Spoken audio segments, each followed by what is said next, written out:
Tuhan, apa kabar semuanya? Baik? Baik. Itulah, saya yang kurang begitu baik. Maklum, udah cicak-ci, 2 tahun. Jadi orang-orang umur-umur yang udah 70 itu ya ada aja. Ini sedikit. Ya. Tapi saya percaya kok Tuhan tetap memberikan kekuatan bersama. Buktinya saya masih bisa melayani sekarang. Beberapa waktu ini saya kurang bisa begitu tidur gitu. Nggak tahu terganggu saat itu. Tidur 2 jam bangun lagi, sejam bangun lagi. Ada aja yang dipikirin gitu. Heran juga saya. Apa yang dipikirin?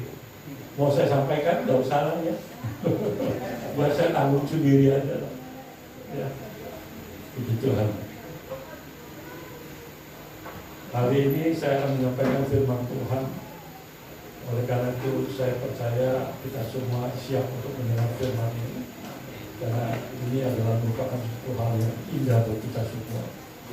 Oleh karena itu saya mengajak Bapak Ibu Saudara membuka Alkitab kita masing-masing di dalam Yohanes 18.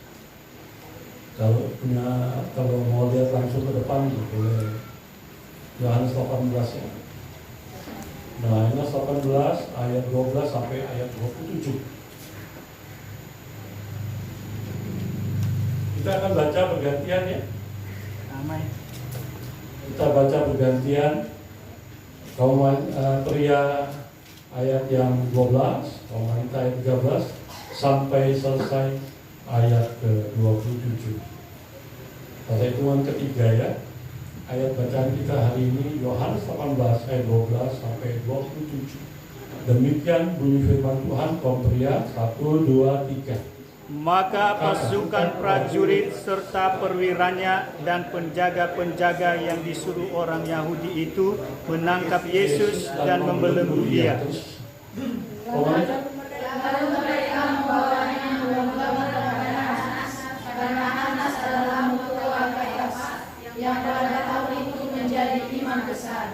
Dan Kayafaslah yang telah menasihatkan orang-orang Yahudi adalah lebih berguna jika satu orang mati untuk seluruh bangsa.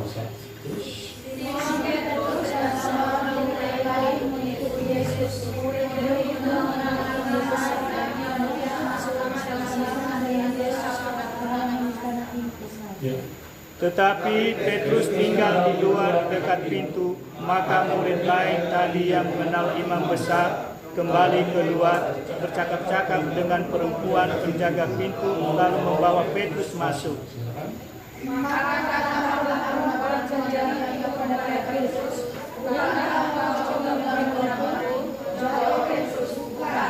Sementara itu hamba-hamba dan penjaga-penjaga bait Allah telah memasang api ara sebab hawa dingin waktu itu dan mereka berdiri berdiam di situ. Juga Petrus berdiri berdiam bersama-sama dengan mereka.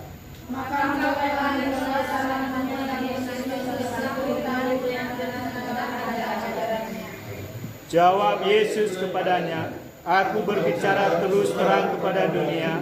Aku selalu mengajar di rumah-rumah ibadat dan di bait Allah, tempat semua orang Yahudi berkumpul. Aku tidak pernah berbicara sembunyi-sembunyi."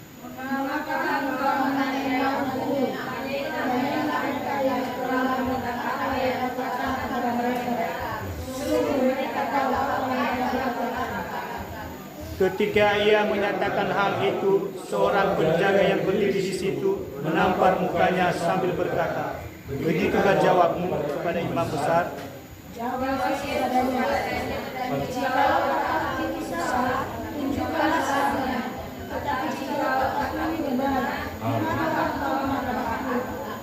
Maka Hanas mengirim dia berbelenggu kepada Kayafas, imam besar itu.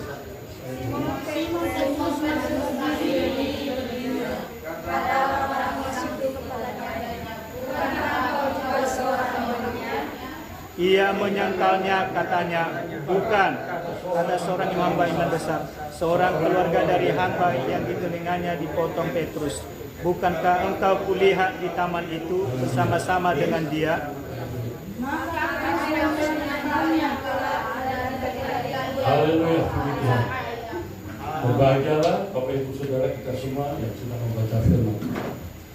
Tema firman Tuhan hari ini judulnya adalah bertumbuh di dalam Tuhan. Temanya adalah bertumbuh di dalam Tuhan. Bapak Ibu yang terkasih dalam Tuhan Yesus Kristus, banyak orang yang ikut Tuhan sekedar ikut Tuhan. Banyak orang percaya yang ikut Tuhan sekedar ikut-ikutan, sekedar percaya, sekedar apa? Sekedar karena ada maunya. Contohnya misalnya karena dia pacarnya orang Kristen, ya dia ikut gitu. Contohnya kayak begitu kira-kira. Banyak banget. Oleh karena itu, hari ini saya mengajak kita semua yang ada tempat ini, kita melihat dulu tentang ada suatu keluarga, seorang bapak punya 2 orang anak. Kalau kita baca di dalam Lukas 15 ayat 11 sampai 32 itu ada ceritanya. Di mana bapaknya ini mempunyai 2 orang anak yang bungsu dan sulung. Dan orang ini orang cukup kaya gitu, orang cukup kaya di daerahnya. Kemudian anak bungsunya minta warisan bagian dia gitu. Oleh ayahnya dikasih sebagian buat anak yang bungsu, yang sebagian buat yang sulung. Kemudian anak yang bungsu ini bawa semua barang-barang harta bendanya, terus kemudian kalau rumah atau apa segala macam dijual semua barang-barang ini. Dijual terus kemudian dia bawa uangnya, dia pergi ke tempat yang lain. Kemudian apa yang terjadi? Dia di tempat yang lain dia foya-foya, main perempuan, judi, mabuk, segala macam, nggak bekerja. Singkat cerita, akhirnya dia habis uangnya, nggak punya apa-apa lagi. Dia mau bekerja sama orang lain, tidak ada yang mau menerima dia, karena tahu orangnya mabuk-mabukan, segala macam, nggak bagus itu sifatnya gitu. Terus kemudian apa? Dia akhirnya disuruh kerja untuk apa? Penjaga babi, memberi makan babi gitu kira-kira, di peternakan babi. Tapi waktu dia kelaparan, dia mau makan, dia minta makanan babi aja nggak bisa, nggak dikasih. Dia sedih, dia menangis. Bapak Ibu Saudara, saya mengingatkan kita semua di sini.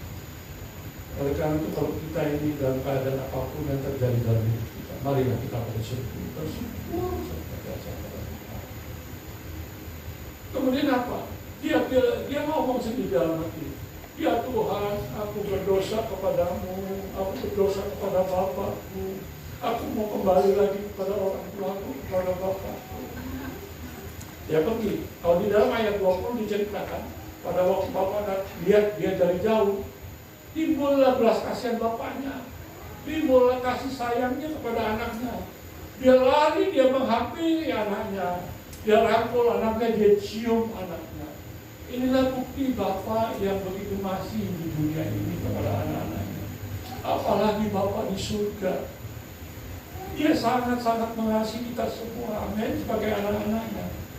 Kalaupun kita memang dalam hidup ini penuh dengan segala masalah, persoalan, kadang-kadang kita melanggar firman Tuhan, kita berbuat sesuatu yang tidak berkenan di hadapan Tuhan, berbuat dosa di hadapan Tuhan. Dan firman Tuhan berkata, kalau kita datang kepada Tuhan, minta ampun kepada Tuhan, kita mengaku segala dosa kita, maka kita akan dipulihkan, dihapus dosa kita. Amin. Oleh karena itu Bapak Ibu Saudara yang ada di tempat ini, saya kembali mengajak kita semua melihat keadaan apa yang terjadi ini. Sekarang kita lihat, kita belajar dalam pokok pembicaraan kita tentang bertumbuh di dalam Tuhan. Mengapa Simon Petrus yang begitu mencintai Tuhan Yesus, kemudian dia menyangkal Yesus? Kenapa? Karena ini dia. Tadinya bukan main, dia bukan main. Yang nomor 1 yang pertama di dalam ayat 10 dan 11 tahun ditayangkan Lukas di dalam Yohanes 1, Yohanes 18. Ayat 10 sampai 11. Ya. Lalu Simon Petrus yang membawa pedang, menghunus pedang itu, menceritakan kepada hamba imam besar dan memutuskan telinga kanannya yang namanya itu Markus, Petrus. Kata Yesus padanya, Petrus, sarungan pedangmu itu, bukankah aku harus minum cawan yang diberikan Bapa kepada Bapak Ibu Saudara yang terkasih?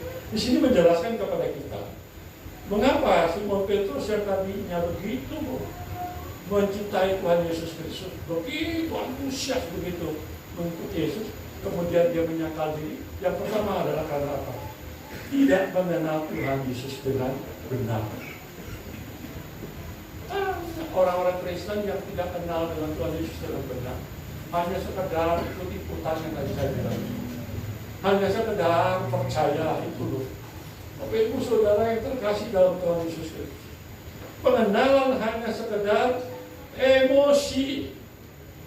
Kenapa saya katakan sekedar emosi? Karena pada waktu itu di dalam Lukas 5, kalau kita baca tentang waktu Yesus bersama dengan teman-temannya menjalankan sepanjang malam seharian tidak dapat ikan. Simon tidak dapat ikan sama sekali.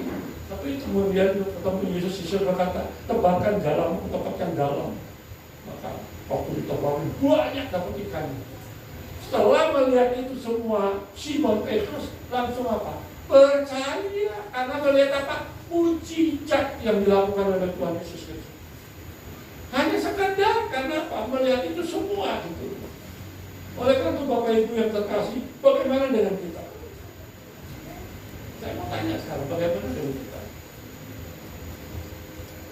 Banyak orang Kristen yang datang ke gereja itu untuk apa? Melihat mujizat.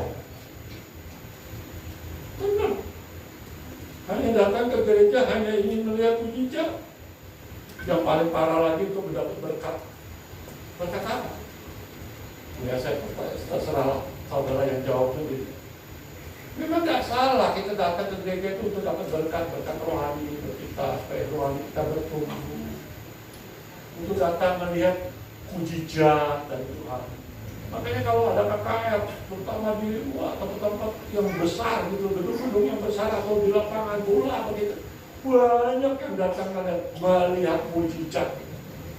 Tidak salah saya bilang itu, tapi kita harus benar-benar sungguh-sungguh mengenal Tuhan Yesus itu dengan benar, ya. Tuhan inginkan kita itu mengenal Tuhan secara pribadi dengan tindakan yang terus menerus, tidak boleh berhenti. Supaya apa? Kehidupan rohani kita itu memang bisa terus bertumbuh. Sekarang kita lihat siapa kita ini? Siapa kita? Siapa suamimu? Siapa istri? Kita bisa lihat nggak karakter dari suami kita, istri kita? Pasti bisa lihat. Seperti dikatakan dalam Galatia 2 ayat 22-23 tentang apa? Tentang buah roh, ya. Buah roh itu ada apa? Di dalam Galatia 5 ya, ayat 22 itu. Buah roh itu apa? Kasih, sukacita, damai sejahtera, kesabaran, ya. Kesabaran, kemurahan, kebaikan, kesetiaan, kelemah lembutan, dan penguasaan diri. Masing-masing melihat itu pasangan hidupmu masing-masing. Apakah ada kasih? Apakah ada sukacita? Adakah damai sejahtera? Adakah kesabaran, kemurahan, kebaikan, kesetiaan, kelemah lembutan, dan penguasaan diri? Masing-masing kasih tahu. Punya suami sabaran, tukang ngomel, punya istri cerewet, gitu. Nggak ada kelemah lembutannya, istrinya lebih galak daripada suaminya. Ada yang udah begitu, istrinya malah terbalik. Makanya dalam hal ini saya kadang-kadang melihat contoh-contoh yang kayak gini tuh, saya kadang-kadang tertawa ya dalam hati saya. Kenapa orang-orang model begini terpisah hidupnya bersama-sama gitu, walaupun keadaannya kayak gitu. Suaminya pendiam, wah istrinya wah kayak apa, ember, kayak bebek, kayak begitu kira-kira. Cerewet itu bukan main. Tapi saya percaya Bapak Ibu Saudara mengenal pasangan hidup kita masing-masing. Amin. Siapa lagi yang kita bisa mengenal anak-anak kita? Kita juga mengenal orang-orang tua kita. Bahkan kita bisa mengenal teman-teman kita di sekitar kita, teman kerjaan kita, bahkan pembantu pun kita kenal. Oleh karena itu Bapak Ibu yang terkasih dalam Tuhan Yesus, mari belajarlah kita untuk banyak orang percaya meninggalkan Tuhan. Karena apa? Banyak orang percaya meninggalkan Tuhan karena apa? Karena harta, karena jabatan, karena banyak duitnya, karena wah macam-macam. sedih ya selalu melihat kayak begitu. Bayangkan ya, ikut Yesus sekian lama sudah jadi singer, sudah jadi worship leader gitu. Tiba-tiba menikah dengan orang tidak percaya karena apa? Karena banyak duit. Tapi percaya di sini nggak ada yang begitu. Pasti cari saudara seiman yang sungguh-sungguh mengasihi Tuhan. Kalau ada di sini, mulai sekarang jangan pacaran sama yang tidak kenal Tuhan, jangan. Ya, bukannya saya melarang saudara boleh kenal dengan siapa saja, tetapi hati-hati. Itu loh maksud saya. Jangan terperosok ke dalam. Oleh karena itu, Bapak Ibu yang terkasih, firman Tuhan jelas berkata dalam Ibrani 6 ayat 4 sampai 6. Itu dikatakan apa? Sebab mereka yang pernah diterangi hatinya, yang mengecap karunia surgawi, yang mendapat bagian dalam Roh Kudus, dan yang mengecap firman yang baik dari Allah, dan karunia-karunia dunia yang akan datang. Namun botak kaki sekali lagi tidak bisa diperbaiki sedemikian hingga mereka bertobat, sebab mereka telah menyalibkan lagi anak Allah dan menghinanya di muka bumi. Orang-orang yang model begitu adalah orang-orang yang tidak ada ampun begitu. Oleh karena itu, mumpung jangan sampai kita berbuat hal-hal yang seperti itu. Mulai menyadari kalau kita ada sebagaimana ada itu bukan kasih karunia Tuhan. Janganlah kita berbuat sesuatu yang aneh-aneh. Di dalam Ibrani 10 ayat 20 firman Tuhan berkata, jika sengaja berbuat dosa, maka tidak ada lagi korban untuk menghapus dosa. Kalau saudara sudah tahu itu salah, masih mau juga, itu artinya saudara itu berdosa. Saya terus terang ya, beberapa waktu ini sering banget gitu loh. Kawan datang pada saya itu konseling gitu. Ya dulu juga pernah. Ya saya ambil contoh dulu lah, yang paling ekstrim banget gitu. Ya. Mereka mau menikah tadi. Ini ibu gembala, suaminya udah meninggal. Dia mau menikah gitu. Dia pacaran dengan orang, dan saya nggak tahu siapa orangnya. Belum saya kenal. Waktu dia datang ke rumah saya, Pak Enal, bantu doain, tolong. Saya mau menikah dengan si A. Dengan si A. Oh, si A-nya dibawa sini, saya lihat tuh orangnya kayak apa gitu. Terus apa yang terjadi? Saya langsung tiba-tiba Roh Kudus gerakin saya untuk bertanya. Itu dia masih punya istri enggak? Punya. Loh, kok ada istri mau nikah? Mereka sudah cerai. Cerai dalam Tuhan? Iya. Sekarang ini saya kasih tahu, stop, tidak boleh lagi, stop, jangan pacaran lagi sama dia, putus. Mau ngantuk dia sama saya. Pak Hendrawan kok saya minta jalan keluar yang terbaik, malah enak aja ngomong begitu. Saya bilang, kan firman Tuhan berkata, mereka bukan lagi dua, melainkan satu. Apa yang sudah dipersatukan Allah tidak boleh diceraikan oleh manusia, kecuali maut. Makanya di dalam Ibrani, tadi yang saya katakan, Ibrani 12, Ibrani yang saya tadi sebut itu, bahwa Ibrani 10 ya ayat 26. Sebab ya kita sengaja berbuat dosa, ya sudah memperoleh pengetahuan tentang kebenaran, maka tidak ada lagi korban untuk menghapus dosa. Jadi hati-hati Bapak Ibu. Dia ngambek, dia pulang marah sama saya. 3 bulan kemudian, 1 tahun lah kurang lebih lah kira-kira. Dia telepon saya, Pak Indrawan, aku sekarang udah ganti ke pacarnya lah yang itu. Sekarang ganti yang lain. Oh, begitu ya? Bagus dong. Orang Kristen kan? Iya. Sudah kan? Sudah, isinya udah menikah kan? Iya. Setuju saya. Gak usah kasih bawa ke saya yang lain. Saya setuju. Karena yang pertama itu jelas itu udah salah. Sekarang hidupnya bahagia, luar biasa. Makanya ibu gembala loh masih mau menikah dengan orang yang istrinya dia cerai. Kan nggak boleh. Makanya kalau ada di sini, kalau saudara-saudara atau kenal-kenalanmu atau siapa yang mau menikah dengan orang yang pertama tidak seiman, tolong putuskan hukuman, jangan, nggak boleh. Terus mau menikah, istrinya masih ada, suaminya masih ada, walaupun mereka sudah cerai, nggak boleh. Harus berani. Ini belum lama, seminggu yang lalu, kurang lebih 2 minggu kali, lupa, 2 minggu. Ada ibu atau pengurus gereja yang suaminya sudah meninggal, telepon sama saya, Pak Jawa, saya mau menikah. Aku menikah, boleh? Bawa lakinya, calon suaminya kata saya mau terawangi dulu, saya mau lihat orangnya kayak apa. Ya, bawa ke sini ya. Ya. Benar, besoknya dia bawa calon suami itu ke rumah saya. Waktu lihat langsung saya, ternyata wajahnya penuh kemuliaan Tuhan. Maaf kata ya saya.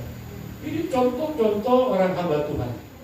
Kalau seorang hamba Tuhan yang sungguh-sungguh, ya maksud saya, yang melayani Tuhan sungguh-sungguh, itu mukanya beda.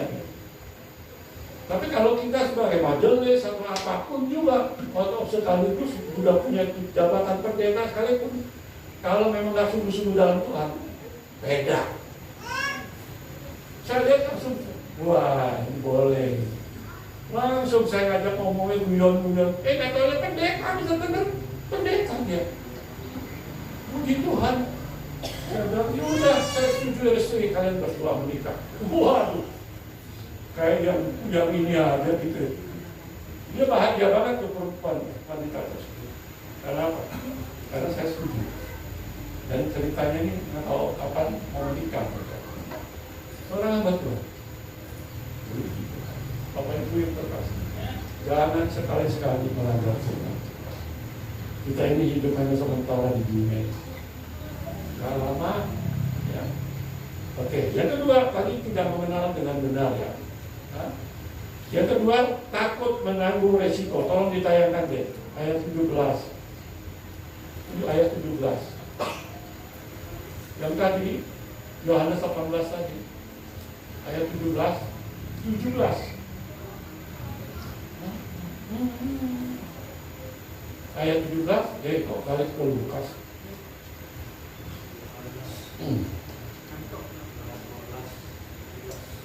Yohanes 18 ayat 17. Maka kata hamba perempuan penjaga pintu kepada Petrus, bukankah engkau juga murid orang itu? Jawab Petrus, bukan. Terus kemudian ayat 25 sampai 27. 25 sampai 27 ya. Simon Petrus masih berdiri berdiam, kata orang-orang itu di situ kepadanya, bukankah engkau juga seorang muridnya? Ayat 26. Ia menyangkalnya, katanya bukan. Kata seorang hamba imam besar, seorang keluarga dari hamba yang telinganya dipotong Petrus, bukankah engkau pun lihat di taman itu bersama-sama dengan dia? Ayat terakhir 27. Maka Petrus menyangkal pula, dan ketika itu berkokoklah ayam. Jadi yang kedua ini adalah tidak mau menanggung risiko. Tidak mau menanggung risiko. Banyak orang yang menyangkal Yesus karena apa? Karena takut tersingkir. Coba kita lihat ya ayatnya ya di dalam Matius 10 ayat 38. Matius saya akan katakan ayat 38. Saya akan katakan Matius 10 ayat 28 firman Tuhan berkata, dan janganlah kamu takut kepada mereka yang dapat membunuh tubuh, tetapi yang tidak berkuasa membunuh jiwa. Takutlah terutama kepada Dia yang berkuasa membinasakan baik jiwa maupun tubuh di dalam neraka. Terus kemudian ayat 32, 33 dikatakan, Matius 10 ayat 32, 33 dikatakan firman Tuhan, setiap orang yang mengakui aku di depan manusia, aku juga akan mengakuinya di depan Bapakku yang di surga. Tetapi barang siapa menyangkal aku di depan manusia, aku juga akan menyangkalkan di depan Bapakku yang di surga. Bapak Ibu yang terkasih dalam Tuhan Yesus Kristus, kalau kita lihat contoh-contoh ya hamba-hamba Tuhan yang mati karena apa? Karena setia kepada Tuhan. Seperti Polikarpus. Polikarpus itu dibakar hidup-hidup. Terus kemudian kita juga bisa lihat Stefanus dilemparin batu, dirajam batu sampai mati. Itu tapi tetap dia tidak menyangkal Yesus sampai mati. Terus kalau kita lihat Daniel juga sama. Dia tetap setia, dia tidak mau menyembah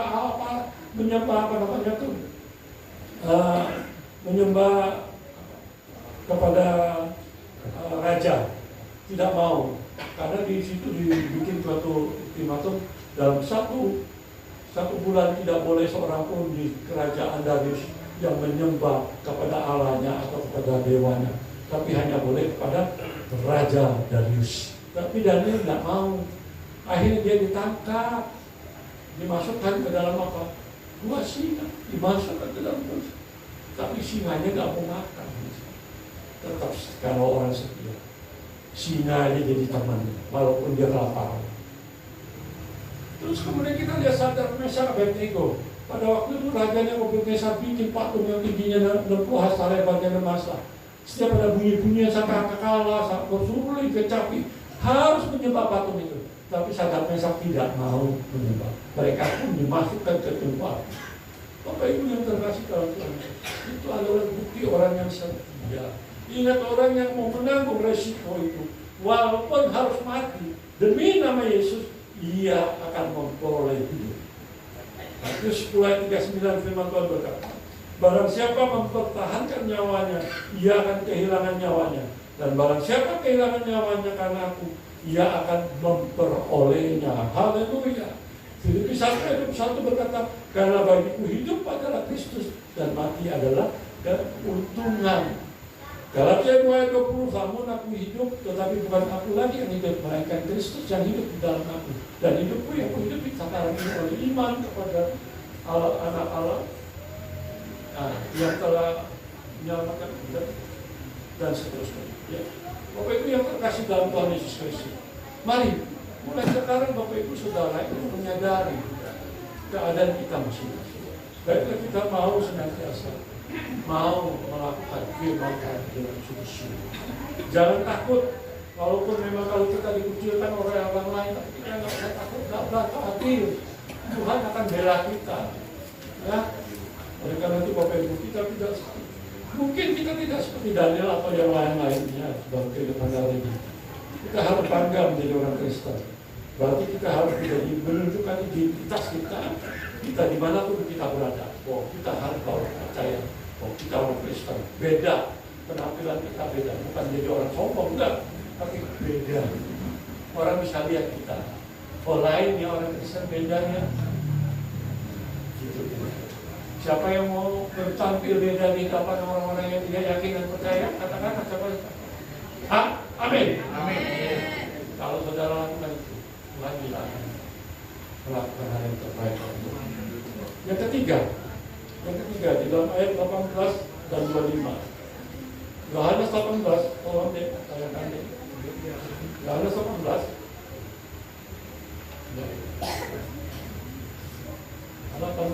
Ayat 18. Iya, ayat 18.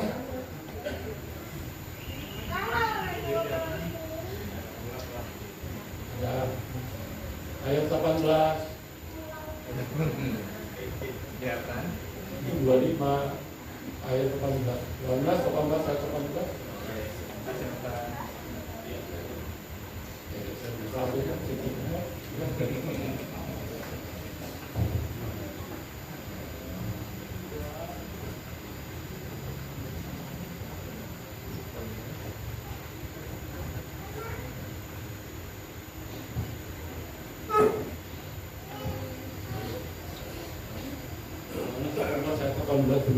Sementara itu hamba-hambanya dan penjaga-penjaga bait Allah telah memasang api arang sebab hawa dingin waktu itu. Mereka berdiri di situ. Juga Petrus berdiri bersama-sama dengan mereka. Terus kemudian ayat selanjutnya ayat 25 dikatakan firman Tuhan. Simon Petrus masih berdiri berdiam, kata orang di situ kepadanya, bukankah engkau juga seorang murid? Nah, yang ketiga ini, namun tetap dekat dengan orang yang tidak percaya. Bapak Ibu yang terkasih ya, saya perhatikan ya, banyak orang Kristen itu bergaul dengan orang-orang tidak percaya itu seperti apa ya? Ya, saya tanya sekarang sebelum saya lanjutkan, boleh nggak bergaul dengan semua orang? Boleh dong. Ya. Orang tidak percaya boleh nggak? Boleh. Tapi saya mengingatkan kepada kita semua, hati-hati bergaul dengan orang yang tidak seiman, orang yang tidak percaya. Firman Tuhan berkata di dalam 1 Korintus 15 ayat 33, janganlah kamu sesat, pergaulan yang buruk merusak kebiasaan yang baik. Jadi kalau kita bergaul dengan orang-orang yang tidak kenal Tuhan, lama-lama kita bisa kebawa. Ya. Bukannya nggak boleh, bergaul itu boleh, tapi jaga, hati-hati gitu.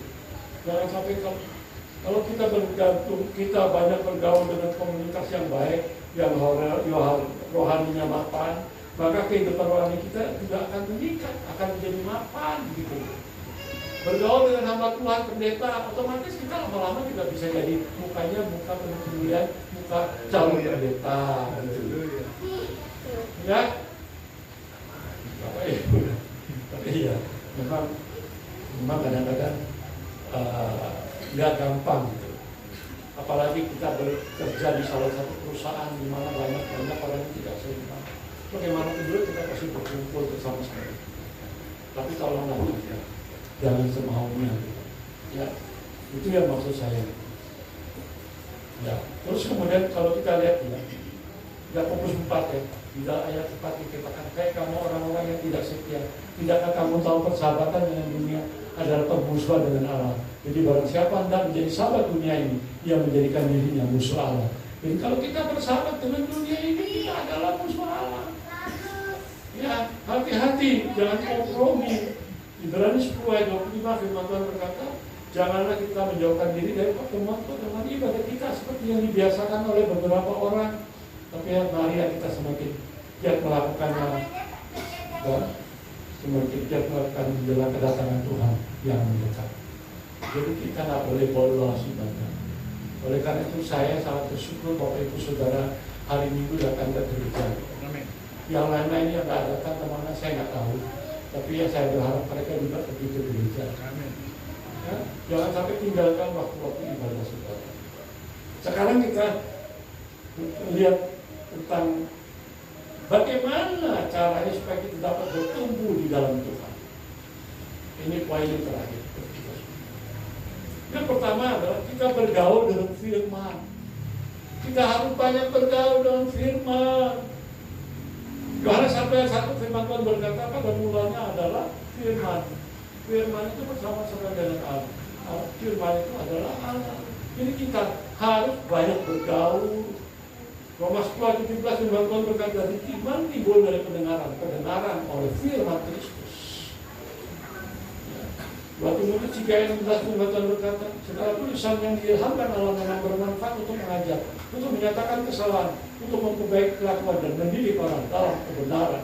Jadi kita harus bergaul dengan firman Tuhan supaya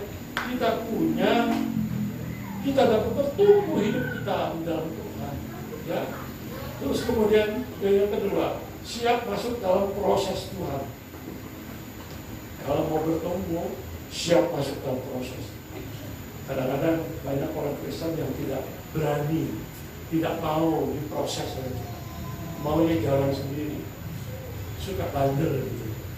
Ya, kalau kita mau, seperti Yusuf itu proses bermain.